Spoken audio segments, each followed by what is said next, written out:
Boa noite a todos, sejam todos muito bem-vindos.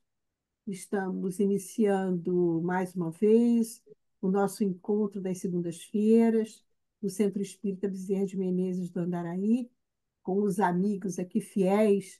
Estamos sempre juntos aqui nesse estudo que realmente nos aproxima muito e abre as nossas consciências. Esse é o grande objetivo para ver se a gente muda, né? Não é esse que é o nosso objetivo, a mudança sempre para o positivo, a mudança para o melhor. Então, hoje nós estamos muito felizes aqui, recebendo um querido amigo que sempre diz sim, nunca diz não, lá de longe, ele vem lá muito de longe, mas ele está aqui com a gente e é da família, né? João Marcos de Oliveira, é um estudioso da doutrina, muito querido, que a gente não abre mão da presença dele.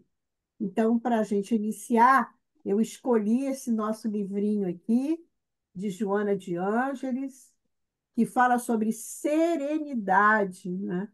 O quanto a gente precisa disso, né? Necessitas de serenidade a cada passo. Serenidade para discernir, atuar e viver. A vida é galopante e muda os seus cenários a cada minuto, exigindo permanente serenidade, a fim de não esmagar as pessoas. Quem se aflija e tenta seguir a velocidade ciclópica destes dias, arrebenta-se, porque sai de uma para outra situação com muita rapidez, sem mesmo tempo para adaptação na fase anterior. As notícias chegam e os acontecimentos passam, produzindo imenso desgaste emocional, mental e físico. Resguarda-te na serenidade, preservando os equipamentos da tua existência, estão programados para uso adequado e não para o abuso. É isso que nós estávamos, por coincidência, falando há pouco. E vamos iniciar a nossa prece, como sempre, agradecendo a Deus, a Jesus, a nossa querida Mãe Santíssima, ao nosso querido mentor, doutor Bezerra de Menezes, e toda a sua equipe, que cuida daquela casa, que é aquela grande luz para toda aquela comunidade. É a ela que nós oferecemos todas as nossas preces, a essa comunidade que nós oferecemos as reuniões, os estudos e principalmente o nosso coração, né? Então, que essas vibrações de paz, de luz, de amor aqui dos nossos corações reunidos possam chegar até lá, chegar aos nossos lares, como estão chegando, aos nossos vizinhos, aos nossos amores, de uma maneira geral. Muito obrigada pela presença de todos, assim seja. Então, mais uma vez, nós temos o nosso querido João. Deixa eu te encontrar aqui, João. Cadê você? Está aqui?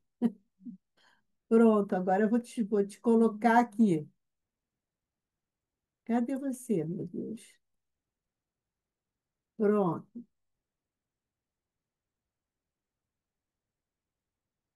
Fala uma palavrinha aí. Dá o seu Oi, boa noite. boa noite a Pronto, todos. Estou aqui, ó. pronto, chegou. Tudo bom, querido? Seja muito bem-vindo, muito obrigado. Amém. Gratidão E por recíproca. apresentações, porque é da família, todos nós te conhecemos há algum tempo, sabemos da tua imensa capacidade de estudo, de conhecimento, por isso a gente está muito feliz de estar aqui com você. Então, você vai falar sobre o necessário e o supérfluo, Livro dos Sim, Espíritos, né? Na pergunta sim. 745 a 747, eu acho que é isso. 715 a 717. Então, tem a palavra. Então, gratidão a todos mais uma vez. E sempre é uma alegria imensa estar aqui com vocês. Gratidão pela caridade em oportunizar para a gente serviço no Evangelho, serviço na doutrina espírita. E, como foi dito, hoje a gente está aqui para fazer algumas provocações, né? Como nosso irmão Marcos falou aí, ele falou que é um falador, né? Eu sou o garoto de recados, né? Eu só transmito aquilo que me repassam e tento não atrapalhar tanto o recado passado. Então, vamos fazer algumas provocações acerca desse tema, supérfluo e necessário, porque ele é mais atual do que nunca, né? Num planeta que vive uma psicosfera de individualidade, né? De excessos, de cultura de ter sobre a cultura de ser, nada mais prudente para quem professa a doutrina dos espíritos do que ter em seu coração e em sua mente muito bem delineados quais são os nortes que a gente deve ter sobre o que é realmente necessário e o que é realmente supérfluo. Então, para a gente poder fazer essas provocações de hoje, eu queria compartilhar uma tela com vocês. E aí eu vou tentar tirar aqui as partezinhas que atrapalham, que fica aqui uma partezinha meio atrapalhando, mas vou tentar tirar para não atrapalhar tanto. Todos vocês estão conseguindo ver direitinho? É uma Sim, tela branca do IPA, que é Instituto de Pesquisas Allan Kardec, que é do nosso querido, valorosíssimo confrade Cosme Massi, do Instituto de Pesquisas Allan Kardec, lá em Curitiba. E ele disponibiliza, né, um site, esse site chamado IPA, que ele também tem a Kardecpédia, ele tem uma Wikipédia só de espiritismo, só sobre Kardec, mas ele disponibiliza o IPA para estudos. Então, lá você vai encontrar Livro dos Espíritos, toda a obra básica, né, com o principal para quem estuda e pesquisa, as referências cruzadas na própria obra básica, né? Então, é muito interessante esse site, recomendo bastante, e ele ajuda muito na pesquisa. E a gente vai falar, então, do Livro dos Espíritos, na sua parte terceira, quando Kardec lida com as das leis morais, no seu capítulo 4, Lei de Conservação, né, quando ele fala sobre o necessário e o supérfluo entre as questões 715 e 717. Kardec, gente, ele é, e eu já falei isso para vocês mais de uma vez, na minha opinião, ele é um dos três maiores cientistas que já reencarnaram no nosso planeta até hoje, né? Eu tenho Kardec na mais alta guisa de pesquisador, de cientista, de pensador, né? Basta dizer que Kardec antecipou em quase 150 anos um método científico que ele batizou de controle universal dos ensinos dos espíritos e hoje nós chamamos de revisão integrativa de literatura sistêmica, né? É um dos métodos científicos mais avançados que a gente tem e Kardec antecipou em quase 150 anos esse método. Eu acho que isso, por si só, fala sobre o valor de cientista, de pensador, de pesquisador que Kardec tinha. Então, as perguntas de Kardec são sempre brilhantes e de um brilhantismo que, para uma mente menos atenta e um pouco mais vaidosa, chega até a humilhar a gente, o brilhantismo de Kardec para as mentes mais desatentas, né? Mas ele é de um brilhantismo muito grande. Por isso, ele já começa perguntando: como? Olha só o teor da pergunta. Como pode um homem conhecer o limite do necessário?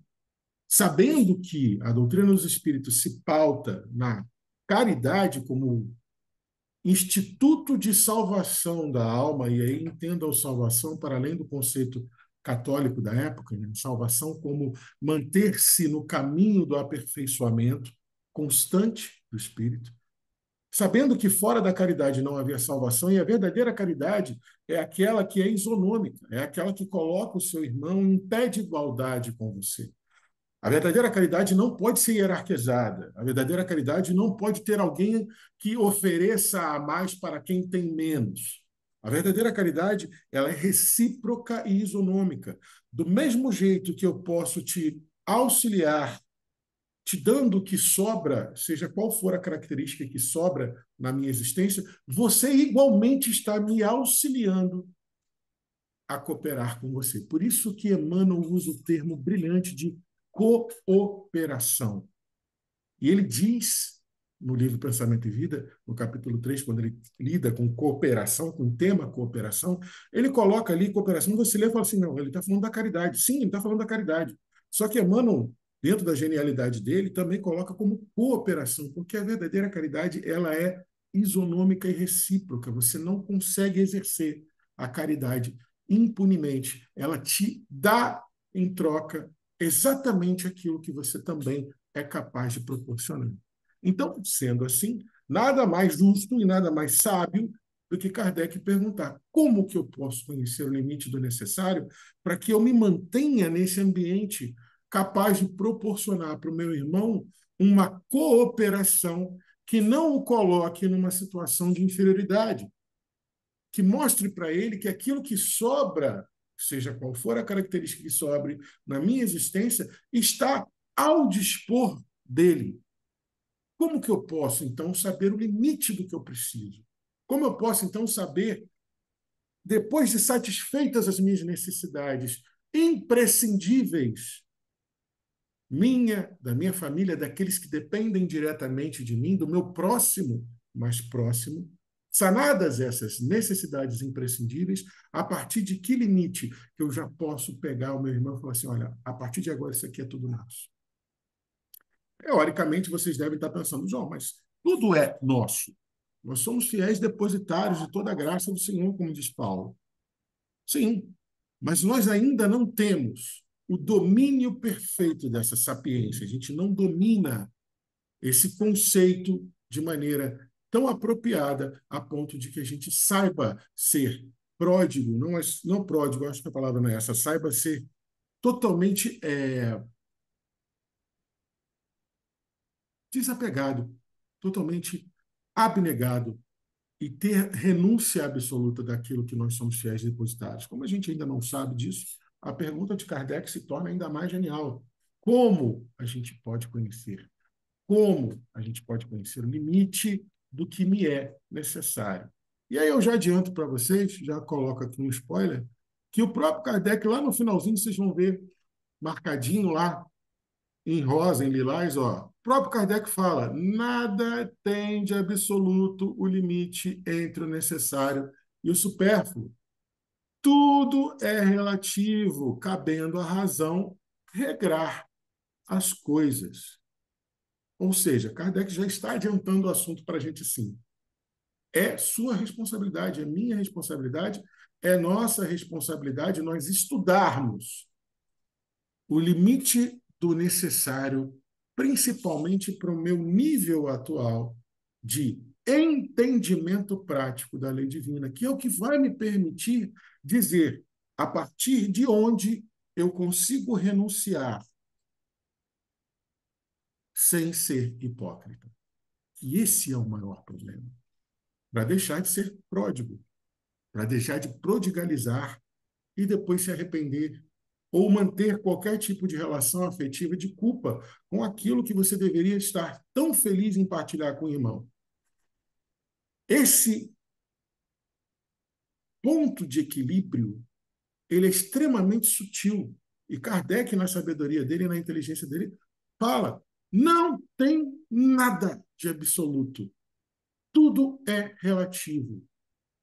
Cabe à razão regrar as coisas. E talvez seja o maior desafio do espírito reencarnado num planeta de provas e expiações, é o exercício da razão dentro do escopo da vida espiritual. Nós somos impelidos o tempo todo a raciocinarmos dentro do escopo material, dentro das regras de um mundo onde os espíritos ainda são, como o próprio Espírito de Verdade fala, extremamente dependentes da matéria. E aí, para nos ajudar a esse exercício racional de delinear as coisas das quais somos fiéis depositários, para que nós possamos exercer esse depósito como bons dispenseiros, como bons mordomos que somos, de maneira adequada, sem prejuízo nem nosso, nem daqueles que dependem da gente, e muito menos dos irmãos com quem nós vamos partilhar. A resposta do Espírito da Verdade, como já era de se esperar, é de uma clareza e de um esclarecimento, de um consolo quase que insuportáveis, quase que brutais para a gente. Por quê? Ele fala: Aquele que é sábio conhece por intuição. Muitos só chegam a conhecê-lo por experiência e a sua própria custa. Eu não vou colocar aqui para a gente não gastar o tempo de forma inapropriada, né? Não passar do necessário, mas fazendo uma análise no original em francês, eu fui procurar o conceito daquela época de Kardec para sabedoria, intuição e o que quer dizer essa expressão por experiência e a sua própria custa.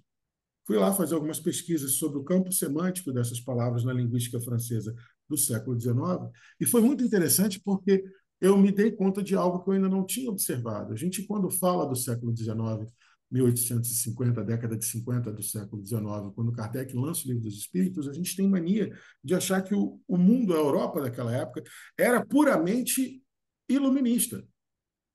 Só que não, ela vivia uma polarização entre o iluminismo, que se inicia no final do século XVIII, e ela já pega um pedaço muito bom dos primeiros 50 anos do século XIX com o movimento romântico, com o romantismo. Então, há ali um choque entre a razão e o afeto.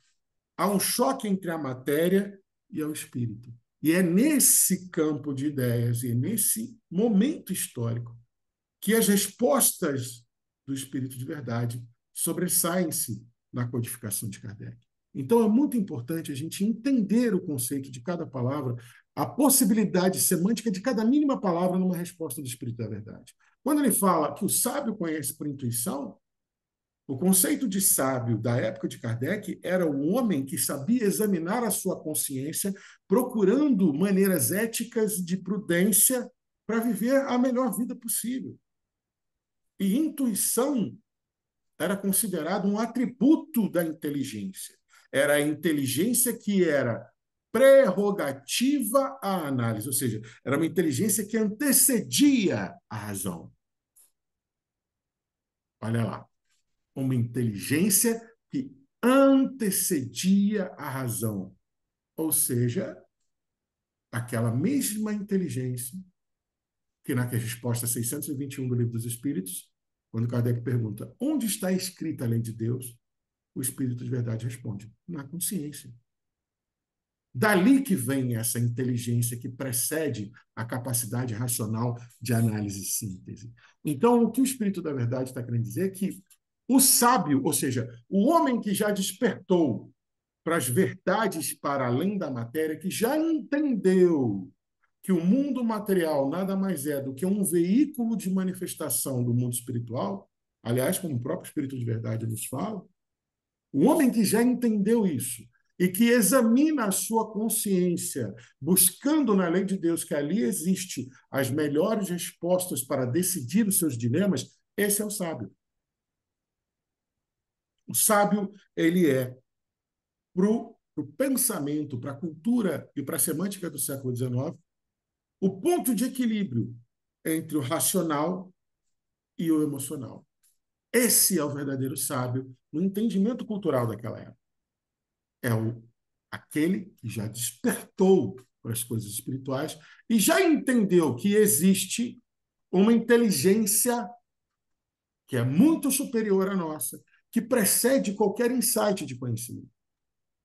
Aliás, como está lá nas questões 614 até 614 até 617, depois a 619 em diante, 618, depois a 619 em diante.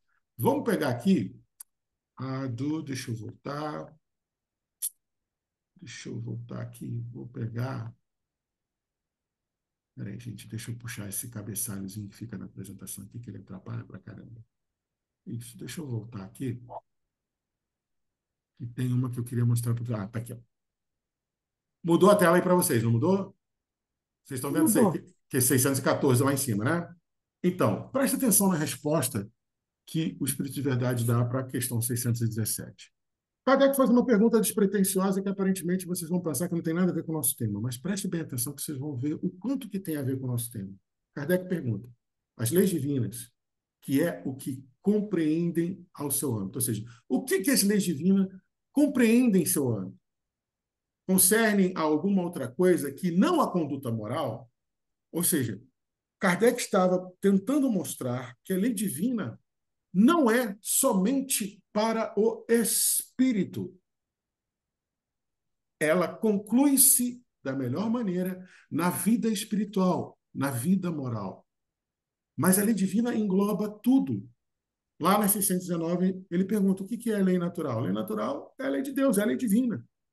A gente já vai ler ela daqui a pouco. Mas olha só a genialidade. Então quer dizer que a lei divina só tem a ver com as coisas da moral, com as coisas dos espíritos, com as coisas do mundo espiritual. E o Espírito da Verdade responde: todas as leis da natureza, todas, todas. Vamos reler? Todas, todas é todas, nada fica de fora. Todas as leis da natureza são leis divinas, pois que Deus é o autor de todas as coisas. Aí vem a grande sacada. Onde é que está a diferença? O cientista, ou seja, o racional, ou seja, o estudioso da matéria, estuda as leis da matéria. O homem de bem estuda as leis da alma e as pratica. Esse é o verdadeiro sábio. Esse é o verdadeiro sábio. Quem é o sábio no pensamento do século XIX? É o homem de bem que estuda e pratica as leis da alma. E por quê? Porque lá na 619, mudou aí de novo para vocês a tela, espelho. Ok, aqui está dizendo que mudou. Mudou não? Bom, Tá. Então, lá na 619, ele pergunta: a todos os homens Deus facultou os meios de conhecer sua lei? O Filho da Verdade fala: todos podem conhecê-lo, mas nem todos as compreendem. O homem de bem, lembra o homem de bem da 617? O homem de bem é aquele que estuda e pratica as leis da alma. Então, o homem que estuda e pratica as leis da alma e que decide investigá-las, ou seja, estuda e estuda cada vez mais a fundo, pratica e pratica cada vez mais e cada vez melhor, são os que melhor compreendem as leis divinas. E concordem comigo, compreendendo as leis divinas, fica fácil você examinar a sua consciência. Fica fácil examinar a sua consciência. E quando a gente estuda e pratica as leis divinas, cada vez mais e cada vez melhor, sobre o prisma da doutrina dos espíritos, tendo como base autoiluminativa, como nos orienta o próprio Emmanuel, o Evangelho do nosso Senhor Jesus Cristo, você vai conseguir ser lembrado dos aspectos mais efetivos da lei divina. E aí, sim, você começa a entender a sabedoria por intuição que lhe dá o devido limite do necessário.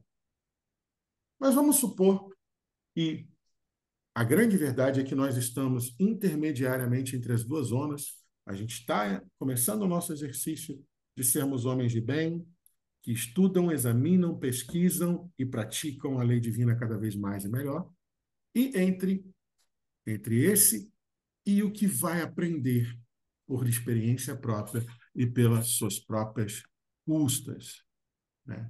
Isso daqui tem a ver, gente, com a questão 132 do Livro dos Espíritos, né? Por que que nós precisamos reencarnar? Para chegar à perfeição. E como nós chegamos à perfeição? Sofrendo todas as vicissitudes. E depois, lá na 984, o Espírito da Verdade ainda lembra a gente: vicissitudes que são provas impostas por Deus e que nós mesmos escolhemos. Para quê? No intuito de nos aprimorarmos pelo exercício da inteligência frente às intempéries de uma existência onde a materialidade é posta em xeque. O que eu estou querendo dizer com isso? Se você não aprender o limite do necessário, estudando, examinando, se aprofundando e praticando cada vez mais e melhor a lei divina, você vai aprender pelas provações e pelas expiações da sua existência. E o Espírito da Verdade é claro e é muito objetivo e muito sincero conosco, né? Ele fala: muitos só chegam a conhecê-la. Muitos, muitos são. A grande maioria. A palavra francesa é beaucoup, né? A multidão. Tradução, uma das traduções dela, a multidão só chega a conhecer o limite do necessário quando vai lá, erra e precisa reparar o seu erro. Então, o que tem de esclarecimento nisso? Ponto 1, esclarecimento. Temos duas maneiras de aprender. Quando nós fazemos o movimento de nos aprimorarmos pelo nosso esforço, buscando sabedoria, estudando, examinando, aprofundando e praticando a lei divina cada vez melhor, ou vamos também, e aí a gente precisa admitir que estamos num estágio onde ambas as fases são concomitantes. Uma hora a gente consegue estudar e aprender pelo mérito próprio da sabedoria. Outra hora a gente tropeça e aí é levado a corrigir o erro e a gente também aprende. E essa é a parte consoladora. Por quê? Mesmo que você não chegue a se esclarecer pela sabedoria, a força das coisas, das suas escolhas e das consequências das suas escolhas vai te levar a esse conhecimento. E como que a gente pode, João, então, dar uma ajudinha nesse processo? Então, o que eu sugiro para vocês? Né? O que está lá na carta de Tiago, no seu primeiro capítulo, entre os versículos 5 e 6, que ele fala: todo aquele que é falto de sabedoria, peça a Deus. Se algum de vós, na tradução do Almeida, revista e corrigida de 1969, se algum de vós tem falta de sabedoria, peça a Deus, que a todos dá liberalmente e não lança em rosto. Ser-lhe é dada se você pedir. Ou seja, não precisa fingir que você tem sabedoria. Não fica aparentando sabedoria. Se a mínima dúvida chegou no seu coração, mais do que humildade, tenha a proto-sabedoria, tenha o início da sabedoria de falar: Deus, eu estou em dúvida. O senhor tem como dar uma ajudinha aqui? Eu não sei se eu entendi. Pede. Que, aliás, não tem novidade nenhuma nisso que Tiago está falando. Lá em Provérbios, o livro de Provérbios inteiro se resume em uma frase: peça, estude, pratique e se aprimore na sabedoria. Sendo que, para Salomão, sabedoria é a própria lei divina. É a ordem divina das coisas. E por isso que Tiago nos orienta. Devemos pedir com fé. Deus, eu realmente não sei se eu entendi. Eu estou com dúvida, inclusive, se eu entendi. E se eu entendi, está certo. Não duvida. Peça. A situação em que você vai ganhar essa sabedoria vai chegar. E por que você não deve duvidar? Porque aquele que duvida é semelhante à onda do mar, que é levada pelo vento, pelo acaso, e é lançada em uma ou outra parte, ou seja, vai ser levado a uma ou outra experiência de existência, vai ser levado a uma ou outra ocasião de escolha que não vai ser produtiva o suficiente para a aquisição daquela sabedoria que você está pedindo a Deus. Peça com fé. Assim a gente consegue. É assim que a gente consegue. E Kardec continua a sua indagação na 716, redarguindo, né? Fazendo uma réplica, quase uma réplica, dizendo assim: mas peraí, a natureza não organizou a gente, assim como ela organizou todas as formas de vida, traçando os limites das necessidades fisiológicas? Ou seja, tudo que vive já não tem o seu limite pré-estabelecido pela própria mãe natureza, ou, se você quiser, pelo próprio poder criativo de Deus? E, lógico, a resposta do Espírito da Verdade não podia ser outra, sem dúvida.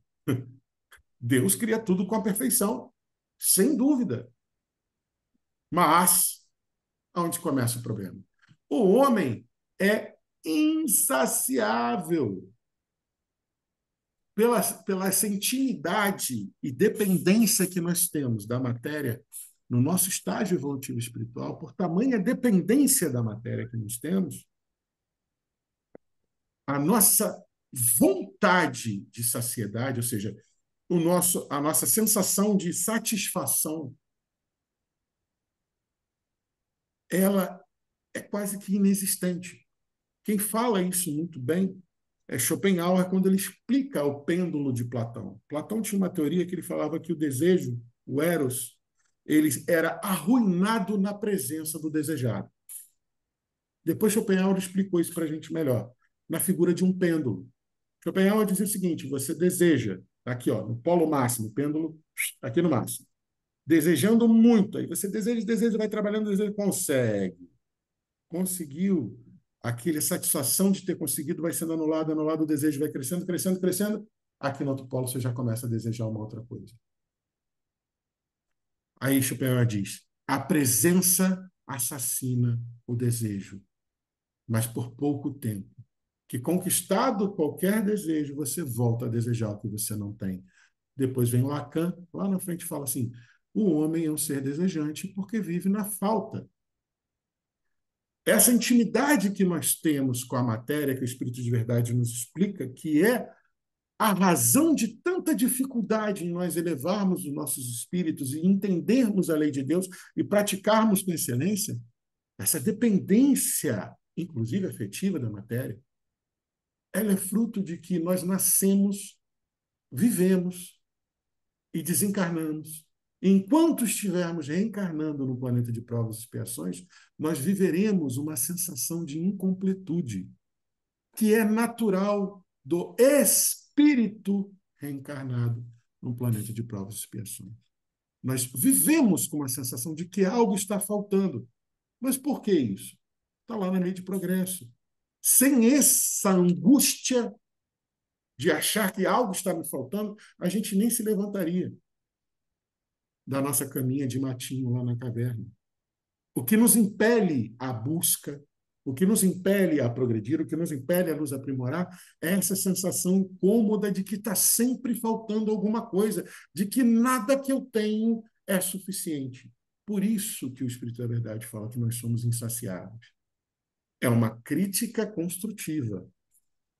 Por quê? É força das coisas. Não é uma maldição, não é somente uma expressão da nossa ignorância da lei divina. É uma condição de um espírito, um estágio de espírito impuro, reencarnado no planeta de provas e expiações. É necessário a angústia do desejar para nos movimentar em direção a fazermos algo, a conquistarmos algo, a mudarmos a nossa realidade. E aí o Espírito da Verdade continua. A natureza traça para a gente os limites do necessário. Eu gosto sempre de lembrar que existe uma lição no... Eu sempre fico em dúvida se é na evolução em dois mundos ou se é nos domínios da mediunidade. Mas uma das lições, numa daquelas incursões de pesquisa que a Allan Kardec fazia com um grupo de estudos, e eles foram visitar a casa de uma mãe e de uma filha que foram abandonados o marido fugiu de casa muito cedo e as duas viviam sozinhas, uma ajudando a outra, a filha tinha que trabalhar, ela tinha que trabalhar e viviam com muita dificuldade. E aí eles vão lá analisar, chegam na hora da janta delas e ficam analisando e o André Luiz ele desenvolve a seguinte ideia mais ou menos, que a menina começa a reclamar. Por quê? A gente só faz uma refeição no dia, mãe. E é uma refeição tão leve, eu não sei como é que a gente não morre de fome. Eu fico passando pelas padarias, pelas cafeterias, pelas confeitarias, namorando aqueles doces. E eu não posso comprar, eu tenho que chegar em casa com essa sopa. E aí, Allan Kardec faz uma observação. Se ela soubesse os malefícios da limitação em excesso, e quão pouco é necessário para a alimentação se tornar um excesso adoecedor, ela não estaria falando assim. Você fala do André Luiz. E hoje, com a ciência médica, a gente sabe. Nós ingerimos diariamente cerca de 9 vezes mais do que a gente precisaria. A maioria de nós. Que o nosso corpo poderia se adaptar a viver com pelo menos 9 vezes menos do que a gente consome. Isso, alguns estudos, não é uma força de recomendação absoluta, né? É um estudo comparativo e ele é crítico, né? Então, há pessoas que tentam provar isso e logram um certo êxito, mas não chega a ser uma verdade científica.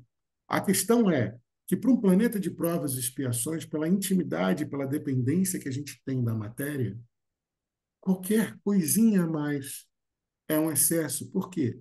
Porque já estamos tão atrapalhados a entendermos e praticarmos as coisas do espírito Então, qualquer filigrana a mais de matéria sobre isso, ou de materialidade sobre isso, ou de dependência da matéria sobre isso, já atrapalha a gente muito mais. Nós já somos muito atrapalhados pela nossa condição de dependência da matéria. Então, qualquer coisinha a mais é um tropeço muito maior.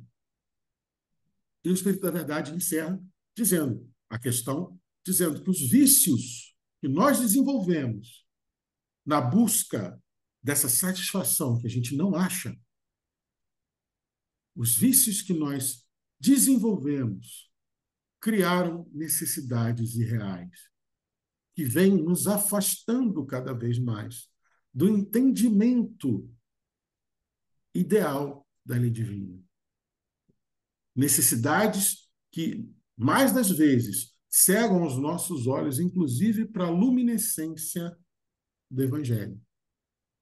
Um excelente exemplo disso, desde os tempos do advento do Cristo, é a história de Jesus, que está lá em Lucas, capítulo 10, versos 38 a 42, quando ele vai para a casa de Marta, Maria e Lázaro.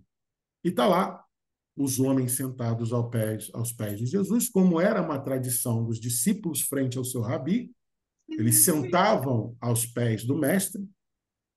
E quem estava lá no meio? Maria. Isso era inusitado. Isso era muito inusitado.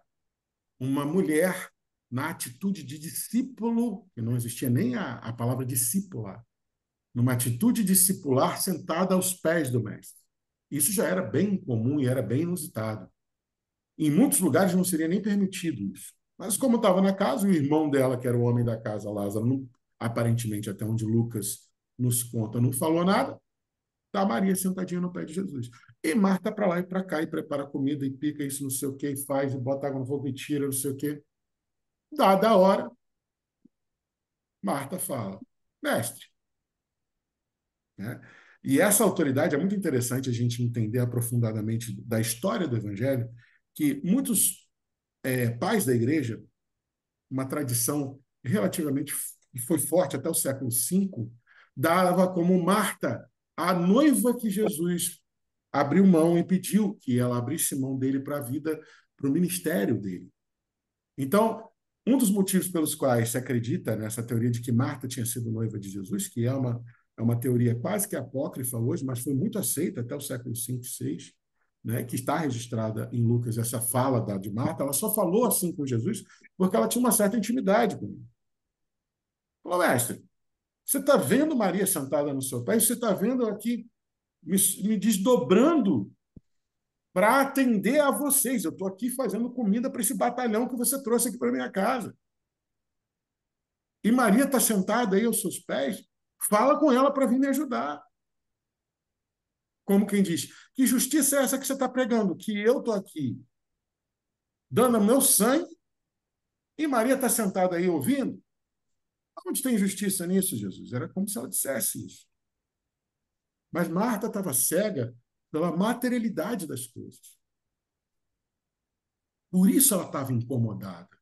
Porque ela estava em todo aquele ritual da norma social de receber bem, receber com o seu melhor, fazer o melhor que tinha disponível para se alimentar aqueles que estavam lá, fazer em fartura para que sobrasse, para mostrar o quanto que eles eram abastados. Isso é parte da cultura judaica até hoje, né? O que é muito bom, porque é um protótipo muito bom de caridade. Pega e dá o seu melhor, dá a sua premissa. Dá o melhor que você tem em casa e dá em abundância, dá para sobrar para aquele que te procura, para que todos vejam que Deus te ama mais, Deus te colocou mais próspero. Era esse pensamento que Marta tinha. Cega pelos excessos da matéria. E por isso que Jesus fala, Marta, Marta. Se você pegar o original grego, as palavras para você se ocupa e se preocupa, ou você se preocupa e se ocupa, seria uma tradução menos errada. As palavras do grego originário, elas são melhores traduzidas da seguinte forma: Marta, Marta. Você se distrai com a ansiedade de toda essa agitação externa. A tradução mais fiel às palavras usadas por Lucas no grego original da época seriam assim: Marta, Marta, você se distrai com a ansiedade de todo esse tumulto das coisas externas, de todo esse ruído da materialidade. Mas somente uma coisa é kérias, do grego, necessária. E o sentido de kérias no grego original, para traduzir como necessário, é imprescindível. É aquilo que você não tem como abrir mão. A palavra do grego kérias, que Lucas usa no versículo 42, é melhor traduzida como Marta, Marta. Vou repetir o verso todo. Você se distrai com a ansiedade de todo esse barulho, esse ruído, esse tumulto da matéria e das exterioridades. Mas somente uma coisa você nunca vai poder abrir mão. Somente uma coisa é inexoravelmente não é dispensável, é inexoravelmente necessária. Jesus fala o que é a coisa? Não, ele não fala. Ele não explica para Marta o que é a coisa.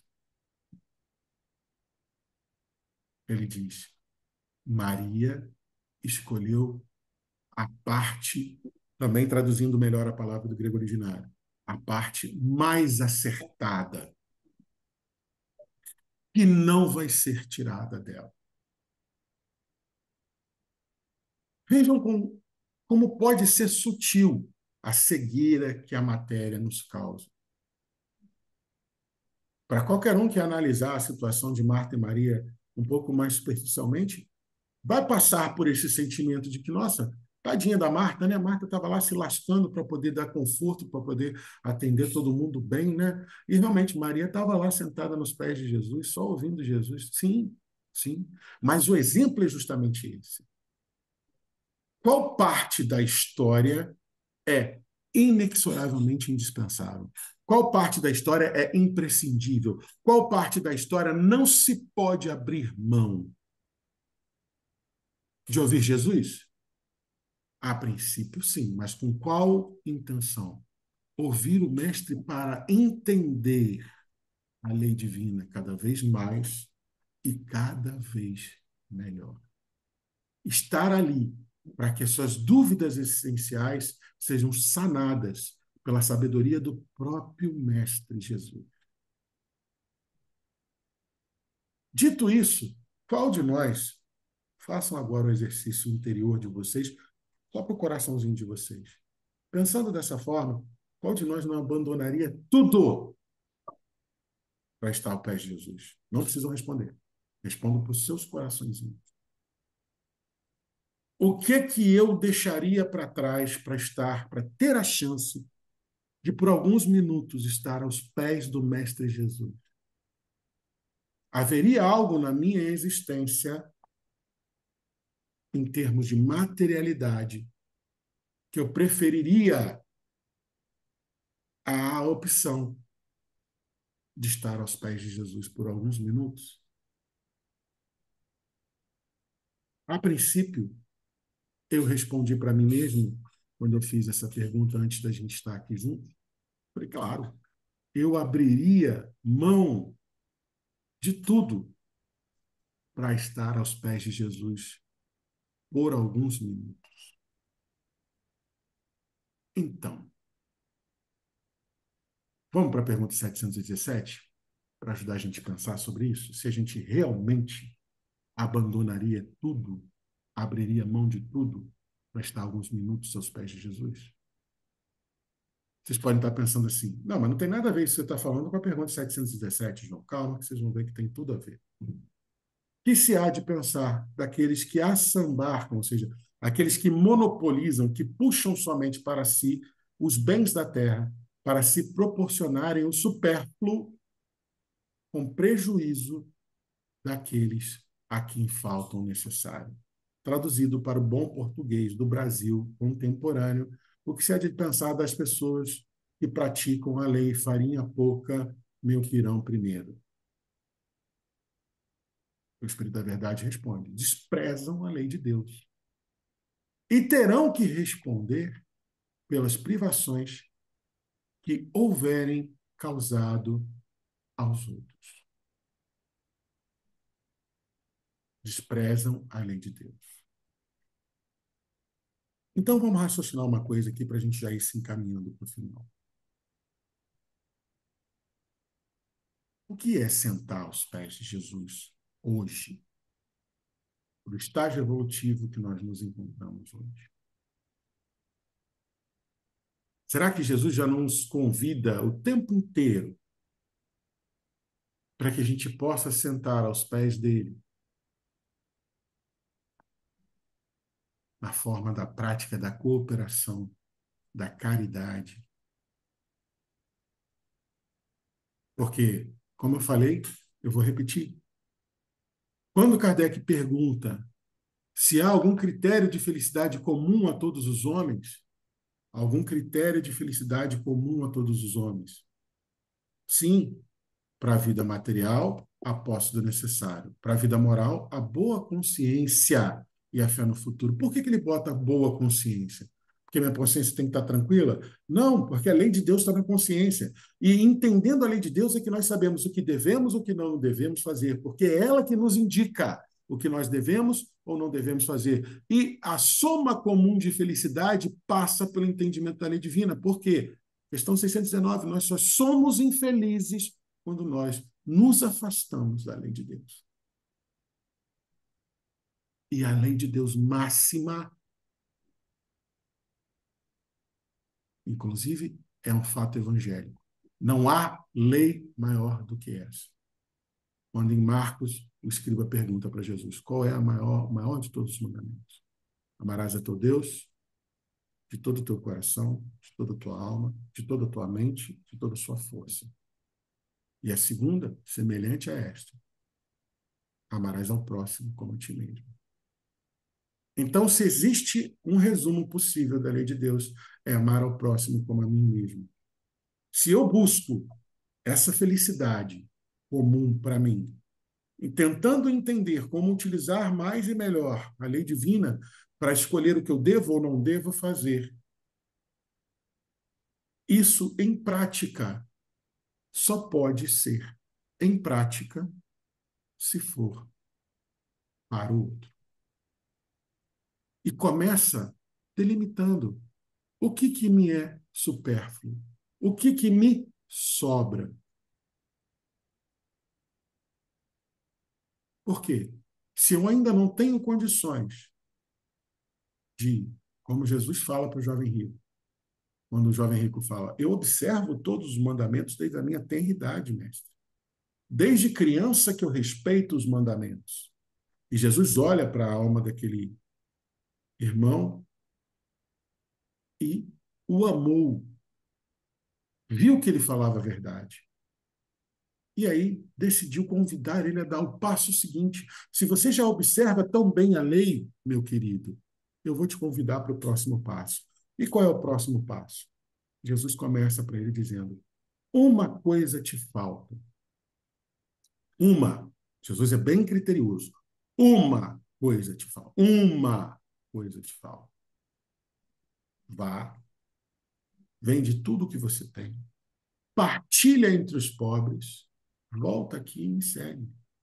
Já que a gente ainda não tem essa condição de entender que o próximo passo é justamente a renúncia mais próxima possível do absoluto que nós damos conta, se nós ainda não temos essa capacidade, o que nós temos de capacidade é dedicar o que nos sobra em partilha para a cooperação daqueles que ainda se encontram em situações ainda menos favoráveis do que a nossa.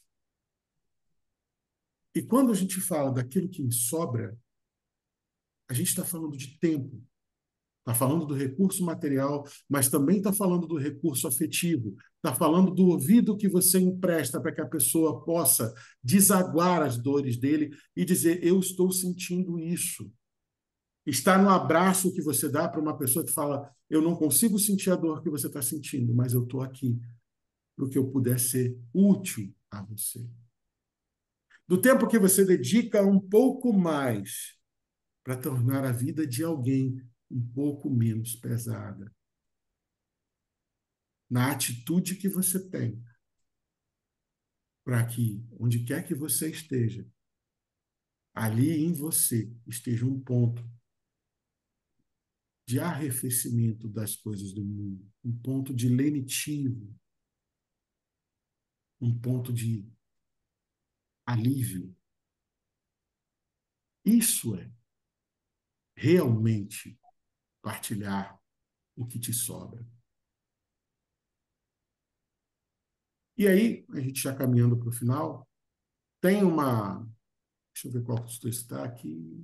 Como eu saí da tela principal, ele desmarcou tudo que eu tinha marcado aqui. Mas tem uma frase aqui, está lá no Evangelho segundo o Espiritismo, lá no capítulo 16, a partir dos itens 11 até o item 15 ou 16, deixa eu ver aqui. A última lição é de 15, que é de São Luís, né?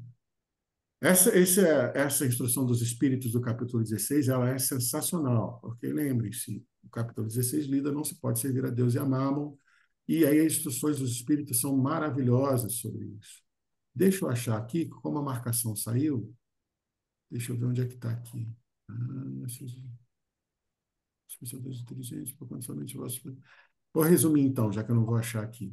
Ele diz o seguinte: não percebe você que você é somente um administrador de tudo que você julga ser uma prosperidade, de tudo que você julga ser um mérito, de tudo que você julga, inclusive, ser um necessário. Você não percebe que você é um fiel administrador e que Deus vai te prestar contas do que você fez para além de você, de tudo isso que Ele te deu. Da inteligência, do tempo, da maturidade afetiva, do esclarecimento das coisas espirituais, e aí, por último, ele fala das posses materiais.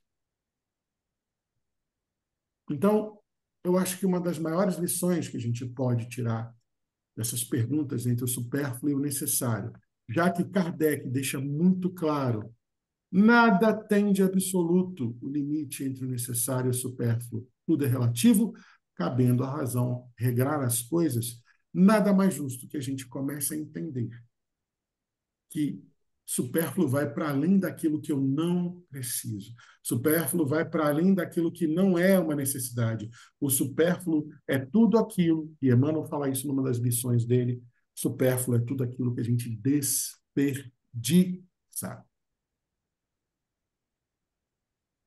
Supérfluo, ele não é visto como algo favorável à lei divina, porque todo supérfluo tende a ser desperdiçado. Então, o problema não é ter a mais. O problema é não é ter o que sobre. O problema é que aquilo que vai para além do seu necessário, aquilo que está sobrecedente, você tem obrigação moral, segundo a doutrina dos espíritos. E obrigação moral, leia-se por obrigação com a sua própria consciência, de partilhar. O problema não é ter além do necessário. O problema é o que você faz com o que você tem além do necessário. E longe de ser um problema material, é um problema de aplicabilidade prática do que você já entende e consegue praticar da lei de Deus. Por isso que o Espírito da Verdade, um dos espíritos das instruções do Espírito, fala assim: é tempo, é afeto, é conhecimento e, por último, é a matéria. Por último, é a matéria.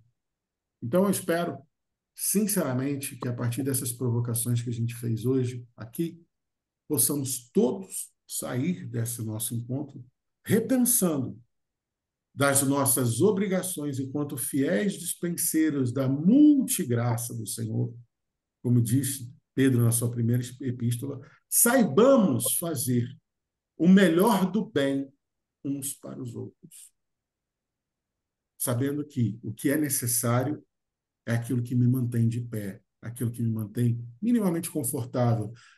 também é aquilo que me permite proteger a minha fé e minha confiança. E se mesmo assim, usado todos os recursos, algo ainda é excedente, algo ainda sobra, que nós saibamos usar esse excedente, essa sobra, para sermos multidispenseiros da graça, né? Dispenseiros fiéis da multigraça do Senhor, que nós saibamos partilhar. E é isso. Agora eu gostaria de saber se vocês querem fazer alguma pergunta, se vocês querem comentar alguma coisa, criticar, fiquem à vontade. Olha, João Marcos, você deixou um questionamento aí para gente legal, né? Para nós todos, né? Eu fui o primeiro só a descobrir.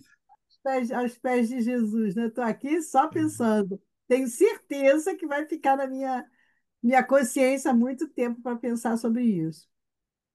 E eu me lembro que você, logo no início, falou, né, dessa genialidade de Kardec, que eu tenho pensado muito nisso. Meu Deus, quando eu li o livro agora, O Céu e o Inferno, por conta dos 160 anos, né? Já tinha lido, mas li de novo, eu fiquei muito abismada com a coragem, né? Porque a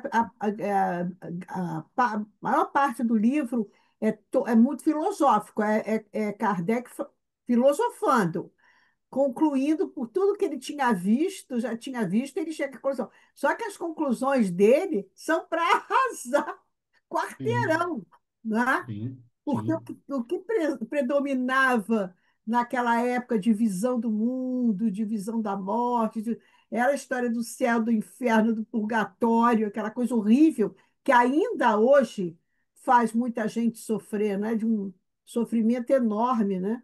Nas mesas mediúnicas você vê isso, como é que tem espíritos que ainda acreditam, né?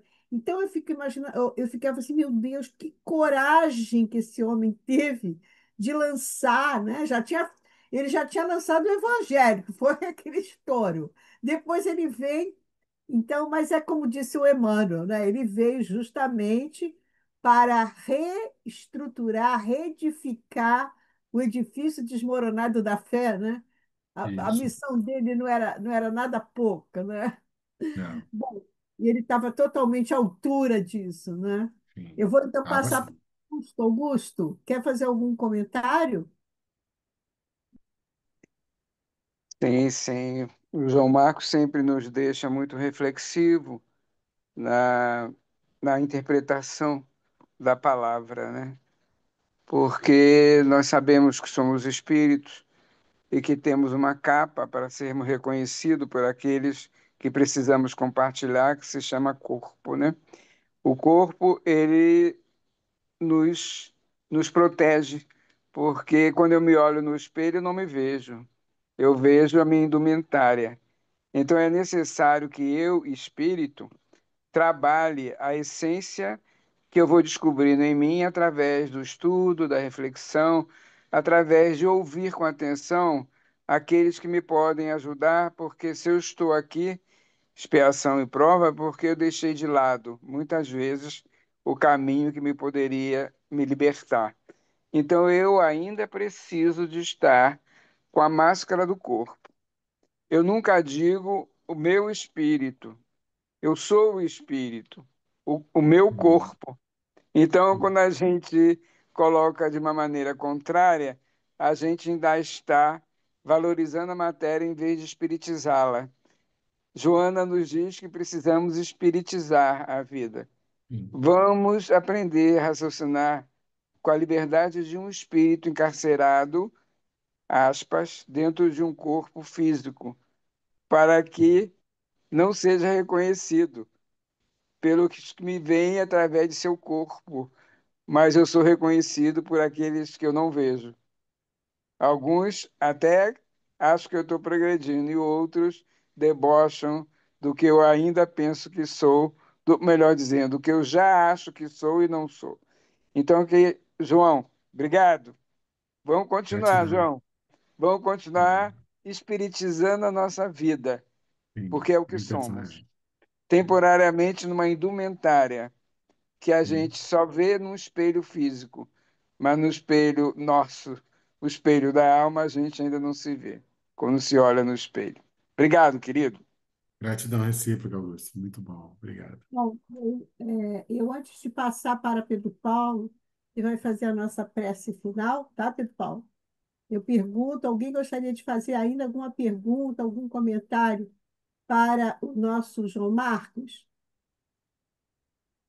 Cristina? Cadê a Cris? Não, na verdade, tem várias perguntas para mim mesma, né? Quer dizer, ele deixou aí as questões para mim pensar e levar para casa para mim ficar raciocinando, né? Ele comentou a questão da caridade, que é interessante esse enfoque diferente da caridade, né? Que a gente dá, mas a gente também recebe, né?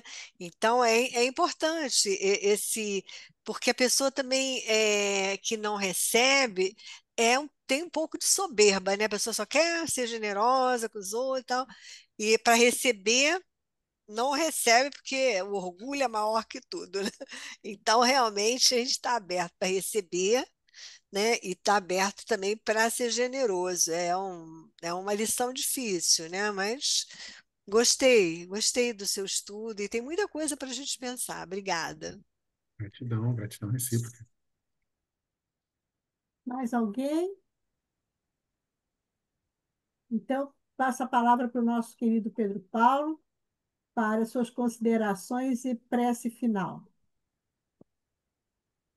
Vou usar a palavra dele. Gratidão, sobrinho querido. Gratidão, Gratidão, tá? gratidão. Muita Gratidão. reflexão só, tem nada que acrescentar. Você deixou muito material aí para gente. Eu estou relendo, voltei. Muito bom. Muito Estou bom. relendo, Perfeito. voltei. E eu lembrei muito da trajetória dele logo depois do desencarne. E Sim, somos sim, nós lá, a gente está vendo lá. E ele é um companheiro que está bem na frente, né? Imagina sim. nós. Então, o necessário, o supérfluo, a gente tem que realmente refletir. Não tem nada que falar, apenas dizer para você, você deixou bastante reflexão para todos nós, entendeu? Que Jesus. E citou Marta e Maria, que é também outro momento interessante que Jesus esteve na casa de Lázaro, né? Então, querido, que você continue levando a todos os cantos, né? A todas as suas palestras, aceitando o convite de boa vontade, com muito amor, que eu sei que você vem aqui com muito amor, tá? Então, Muito vamos bom, com elevar o nosso certeza. pensamento a Deus, nosso Pai Jesus, e agradecer, né? A Kardec e toda a equipe espiritual e material, a sua querida esposa, que o ajudou muito, toda a equipe, para que pudesse trazer para a gente esse material que nós estamos estudando em 2025, coisa que ele preparou lá antes de 1957, ou 1857, com tudo esforço, todo trabalho e dificuldade, não tinha o progresso que tem hoje, entendeu? Em termos de imprensa, desse processo todo de informática, e ele, como foi um outro Paulo, Saulo de Tarso, né? Paulo de Tarso, Uhum. trazendo a mensagem de Jesus. Muita gratidão a esse espírito maravilhoso que foi Allan Kardec. E eu quero pedir a Jesus que abençoe nossa humanidade, abençoe os que sofrem e que a sua paz permaneça entre nós hoje e sempre. Que assim seja. Amém. Assim seja. Então, pessoal, semana que vem estaremos aqui com o nosso Joaquim Gonçalves, que é o nosso vizinho aqui, um trabalhador também incansável, fez 80 anos outro dia, Ai, que e legal. ele vai falar sobre virtudes e vícios. Que Então, legal. estão todos convidados para a semana que vem. João Marcos, mais uma vez, obrigado. Um grande abraço para Gratidão você. recíproca. Tudo de bom, Beijo, gente. sobrinho. Te amo. Também te amo, filho. Fiquem com Semana de Deus. muita paz, de muito sucesso aí para todos, tá bom? Um Amém. Graças a abraço, Deus. pessoal. Bye, Boa noite bye. a Obrigada, todos. João Boa Obrigado, Marcos. gente. noite. Obrigada. Tchau, Fiquem boa com noite a Deus. todos. Obrigado, Sigam com gente. Deus. Tchau, tchau. Fiquem com Deus, Tchau. gente. Até logo. Tchau, Miguel, gente. Miguel Bento. Dá um beijo, Miguel Bento. Docente, ele está aqui no centro aqui do lado, está no atual aqui do Tá lado. bom. Quando ele Tá chegar, bom. eu dou um beijo. Tchau, tchau. Fiquem com Deus, gente. Beijo. As Tchau, tchau. Ângelas, duas Ângelas que a gente tem Beijo. aqui. Tchau, Beijo. Lúcia Sintra, querida que esteve aqui. Tchau, muito bom, muito bom. Tchau, Ângela. Muito bom mesmo, né? Fiquem com Deus. Muito bom. Tchau, Obrigada. tchau, Ângela.